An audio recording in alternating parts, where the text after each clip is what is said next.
मैं आपको 2014 से 2024 तक के चुनाव के यात्रा के परिणामों को बताना चाहता हूं। 2014 के लोकसभा चुनाव में हमें 17% वोट मिले थे और 2 सीटें मिली। मेरी बात जरा सभी पत्रकार बंधु ध्यान से सुने। 2014 के चुनाव में हमें 17% वोट और 2 सीट मिले थे। 2016 के विधानसभा चुनाव में हमें 10% वोट मिले और विधानसभा की केवल 3 सीटें मिली थी।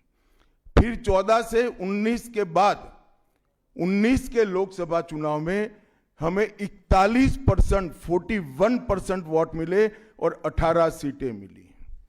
और 21 के विधानसभा चुनाव में हमें 38 वोट मिले और 77 सीटें मिली।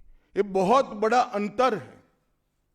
जिस पार्टी को केवल 3 सीट मिले थे, वो पार्टी 5 साल के ही अंतराल में 77 सीट प्राप्त करी। और इसका नतीजा देखिए, कांग्रेस जिसकी एक प्रकार से स्थापना ही बंगाल से शुरू हुई, वो कांग्रेस पार्टी बिग जीरो पर पहुंच गई।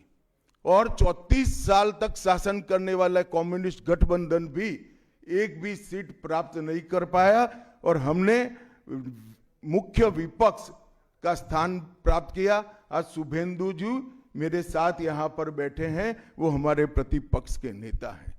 24 के चुनाव में भी हमने 39% वोट प्राप्त किया, 12% सीट प्राप्त की, 12 सीटें प्राप्त की। और 26 में हम निश्चित रूप से प्रचंड बहुमत के साथ भारतीय जनता पार्टी की सरकार बनाने वाले हैं। मित्रों, ये 24 से अब तक का समय भारतीय जनता पार्टी के लिए बहुत शुभांकर सिद्ध हुआ है।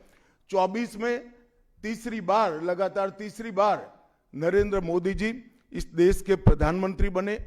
उसके बाद महाराष्ट्र में, हरियाणा में, दिल्ली में और अब बिहार में भारतीय जनता पार्टी की सरकारें बनी हैं।